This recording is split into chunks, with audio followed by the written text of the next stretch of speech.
Hi, I'm David Strickel, creator of the TYA Mindset Practice, and I'm going to talk about polarization today.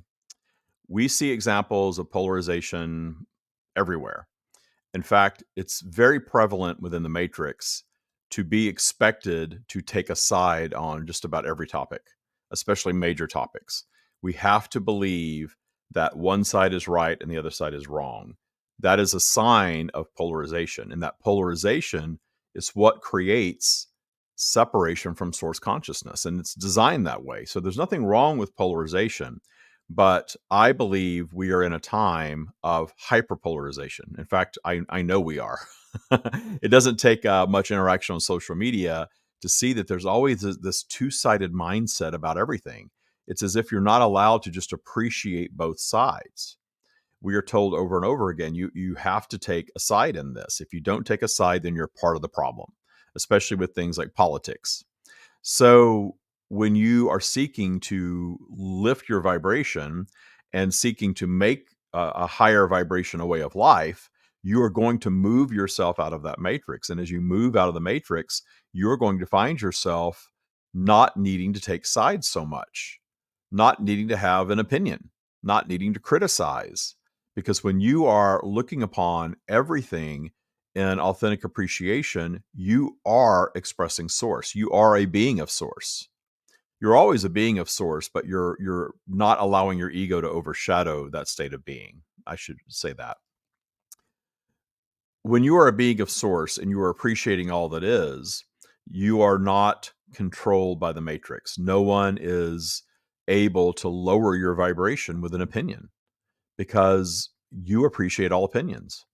And it's a magical way to go through life. And I will tell you that I've been practicing this for quite a while, and I'm not there 100% of the time. But the second I start to form an opinion about something beyond just a preference, this is what I would like to experience, this is what I would prefer not to experience, that's pretty benign.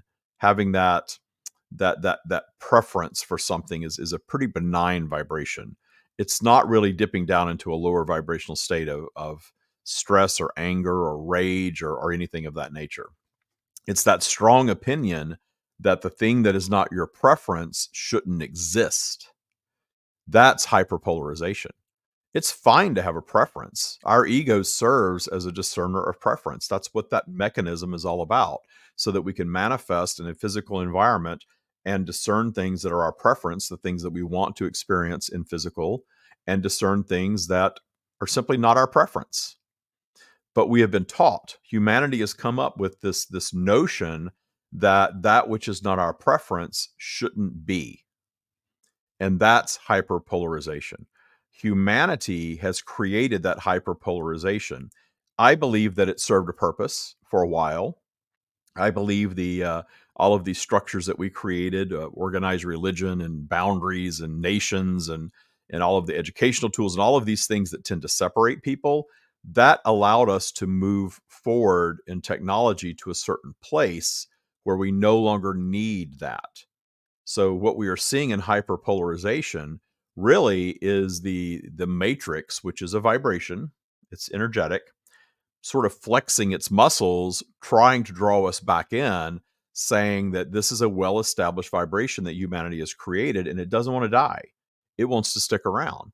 But as we are wising up to the matrix, we are moving ourselves out of it. When we realize that why do I have to have a preference beyond just yes, yes, and no? Why do I have to have this should not exist or that should not be mindset about something, anything? Because we know the things that we look upon, especially things that cause us harm or bring harm to others, we want to label that stuff, this shouldn't be, it shouldn't exist. But it does exist. And that's where we get caught. Because when we're looking at something and saying that awful thing shouldn't be, what are we doing? We are focusing upon it. We are feeding it. We are giving it life. And our negative opinion of it and going down our spiral into this shouldn't be, that shouldn't happen, people shouldn't be treated that way. How could somebody do this? I've been there and I still go there sometimes. So I understand it. But I also know that we are feeding and we know that there are problems that exist for humanity that keep going. that keep reoccurring. We see it happening over and over again throughout history. These things repeat themselves. And we have heard in spiritual teachings, certainly, that things will repeat themselves until we finally learn from it. Well, the learning here is not that we're all going to get on the same vibration and decide that no one's ever going to do this again. I don't see any evidence of that. People have been harming other people throughout recorded history, and I'm sure well before that. So we're not solving it that way. Yet we keep beating that drum of should not be.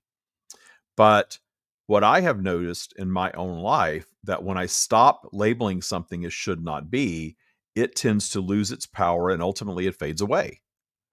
So why would that not happen for the collective of all of humanity?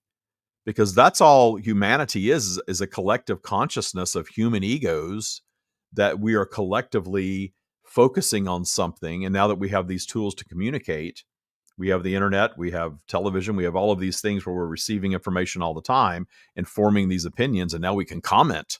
We can watch something and type in the comments what our opinion about something is. And it's interesting how often those comments can get really heated. I am right and you are wrong.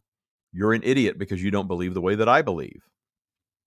But if you have the ability to step back from the judgment, and of course, TYA is all about detuning fear and judgment, and seek appreciation for the other opinion.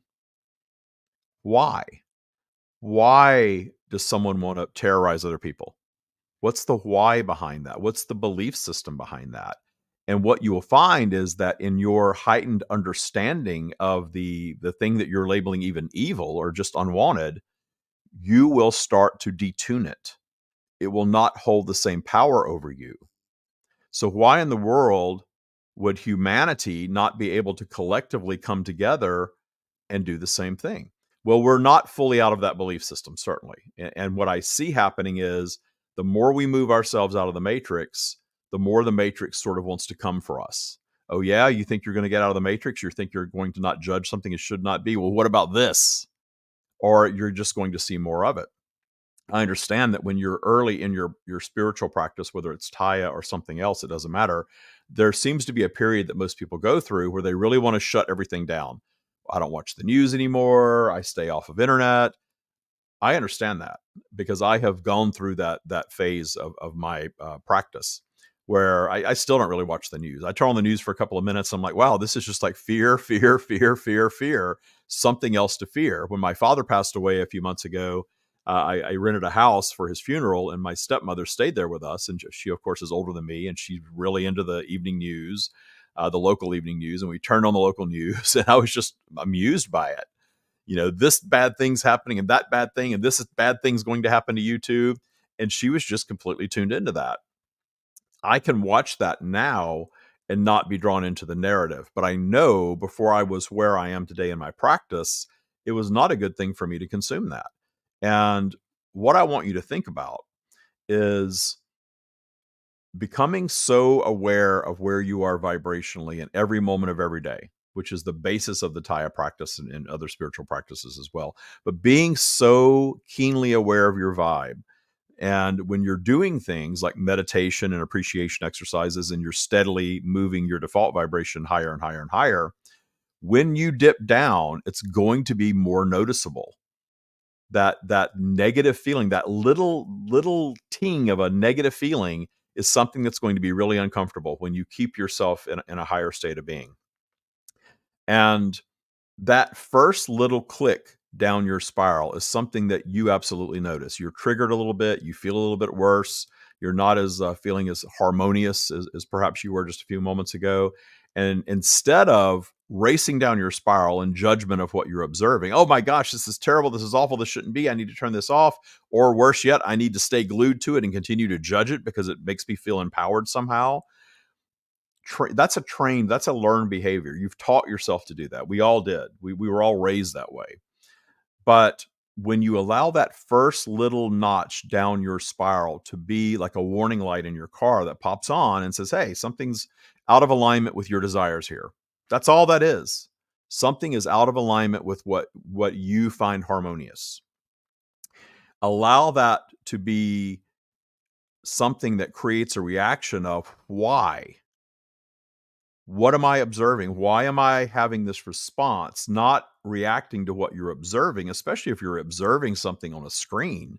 It's not even happening in front of you.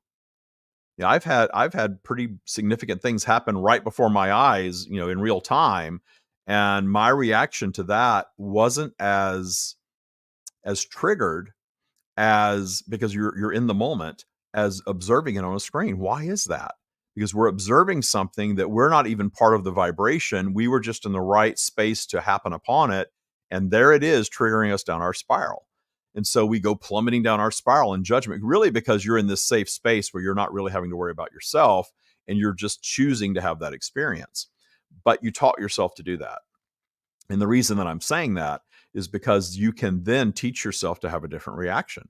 So the moment you feel your vibration drop just a little bit, instead of having that negative reaction of, oh my gosh, this is terrible, this shouldn't be, I need to either hide from it, which is not exactly an empowered state of mind, or I'm going to keep watching it, stay right here and let it take my vibration way down my spiral. I'm going to jump on that thought train. Oh my gosh, what if this happened to me? What if this happened to someone that I love? It's so terrible that's going on. Someone should do something about that.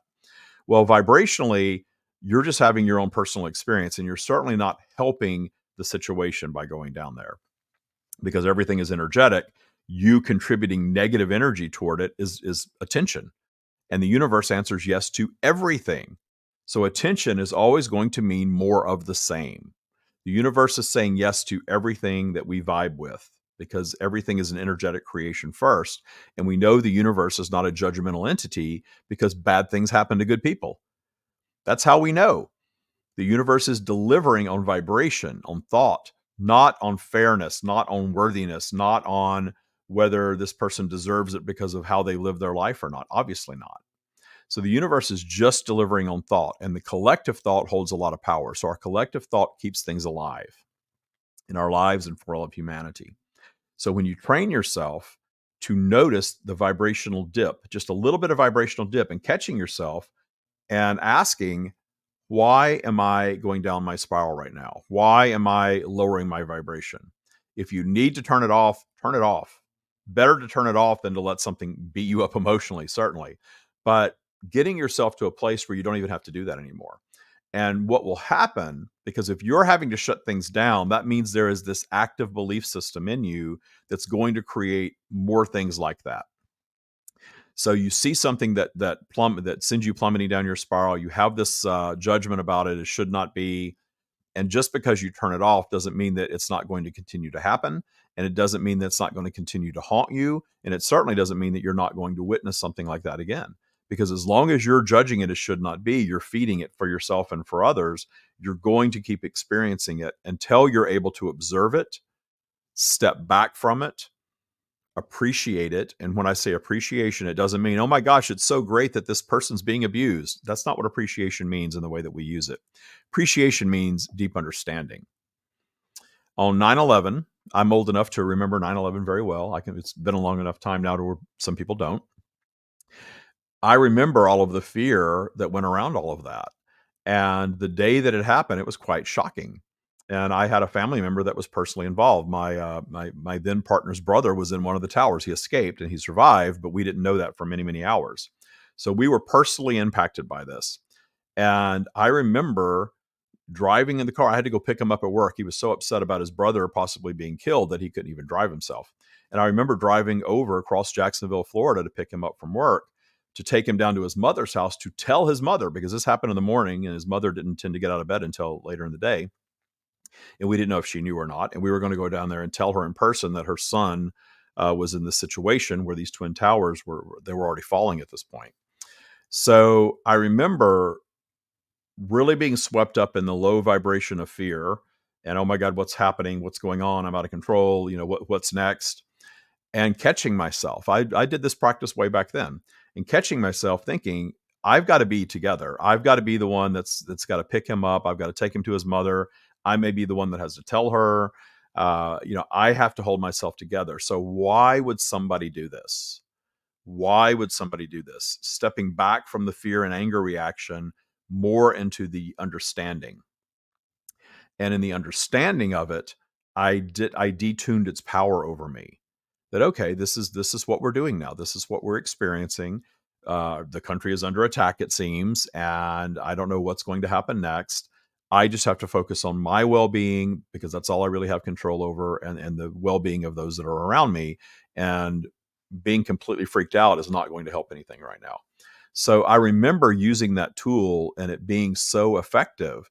And from there forward, on that topic, I maintain that mindset of trying to understand why somebody would do something so horrific. And it was very helpful. It was very helpful to me to be able to maintain that mindset during the months and years that followed that event, because it was a big deal. And it allowed me to not take sides. Certainly I'm on the side of not killing people, but not take sides in that way of, oh my gosh, we've got to do something and we've got to go over and blow a bunch of things up, and harm more innocent people in retribution for this. That's what happened. That's what ended up happening. But my deeper understanding of it allowed me to move on and have a higher vibrational mindset around it. And now I employ that all the time. When I see something that's trying to polarize me, when I see something that is trying to lower my vibration, anytime somebody is putting something out there trying to make you angry, and there's a lot of that, I would say right now, there seems to be more of it now than ever, certainly. But they are trying to lower your vibration. And why would somebody want to lower your vibration? Well, you're more controllable, more pliable, less free, less powerful in a lower vibrational state of being. If you have taken our training that we do, it's on my website, where about the numeric vibrational spiral. You know that we've assigned these numeric values, and the stream has stated that in that system, most of humanity is operating below neutral at -5. And at -5, you are productive. You are not useless. You are not all bound up in fear and anger all the time at -5, but you are just dull enough to where you have that little bit of anxiety going most of the time. Anxiety about your income and your taxes and your health and your credit score and your relationship and your children. There's that little bit of fear that just runs all the time in the background. That keeps you pliable. That keeps you controllable. And I do believe the Matrix goal is to keep humanity around -5. And those of us that are working to move ourselves out of the Matrix are doing so by raising our vibration, getting above neutral, operating in source more than ego. And I will tell you that a healthy goal, in my opinion, is to operate around +5. The scale goes all the way to +20. But I don't believe that the magic is happening at +20. When you're at +20, you are blissed out. You are in appreciation of all that is. You are one with source. You may believe that that's where you want to be all the time. But the stream has said that if we hold ourselves at the top or bottom of our spiral, we are going to end our physical experience, because that some of that polarization is actually creating the expansion of consciousness that we want. You need to have problems to solve. You need to be able to experience humanity and work on detuning the judgment. The work is expansion of consciousness. The spinning out. I was talking to a boot camp graduate today that I hadn't spoken to in several months, and they were saying that they had a spin out, that they really fell off the wagon, and life sort of, kind of unraveled, and all of the good things they manifested in boot camp and coming out sort of started to unravel. And we tell you that that's going to happen because it's a mindset practice. It's just like going to the gym. I used to go to the gym religiously, and I was in great shape when I did. Well, I've started back to the gym now, and I can tell you I'm not in the same shape that I was when I went all the time, because I spun out. I quit going. And so now I've got to get back into the vibe of doing that and having those habits to get the benefit from it. Well, TYA is the same way. You need to practice it to get the benefits from it. Life is like that. So if you are practicing daily meditation and all day, all the time, appreciation exercises, and I say exercises because we're taught not to do that. We are taught to fear and judge and do all of these things. And for a period of time, if you have trained your mindset toward fearing and judging, you've got to unravel that. You've got to train your mind to do something else. And when you start training your mind toward appreciation all the time, you are going to start detuning all of that fear and judgment naturally. You're naturally going to raise your vibration. So that, coupled with just being in silence for a little bit every day, that's enough to really start changing your life. changing your vibration, moving you out of the matrix, whatever the belief system that you've created for yourself. If it's anything less than pure appreciation of all that is, then you've got work to do. And we all do. We're all works in progress. So I'm not looking to move myself to the very top of the vibrational spiral and be up there blissed out all the time, living in some sort of, state of spiritual perfection. I'm looking to be a highly functioning human being that is operating primarily in source and not ego. Primarily. Ego still comes around. I still have desires, or I still have vanity. I still have things that, that are very ego driven. And that's part of the human journey, but it doesn't have to be so low vibe. It doesn't have to be down there in fear and anger and anxiety and all of that stuff, the way that we're taught that it does or led to believe. So creating that little catch for yourself, that when you start to go down your spiral a little bit, instead of allowing yourself to go down, noticing, wow, this is good information. Something here's triggering me. Why? Why is it triggering me? How can I step back from this and view it through the eyes of source? And the way you view from the eyes of source is simple. If I am viewing through the eyes of source, it means I am appreciating all of it. I'm understanding it so deeply that I no longer care to judge it or need to judge it. That's the catch. That's what you do for yourself. And just starting that little aspect of the TYA practice will make a huge, huge difference in your daily life. Daily happiness. That's what it's all about. I want to take this opportunity to thank you all for watching live. I know a lot of you jumped on live. I appreciate that. And the comments that I see, I do see them, and I will respond to some that I don't see on here right now. I am on Tuesday mornings at 9 a.m. Pacific usually. I went on at 8 a.m. today because I'm doing a live podcast at 9. But you can catch me here. So set your reminder, show up live, and I love it when you participate and comment. Thanks a lot.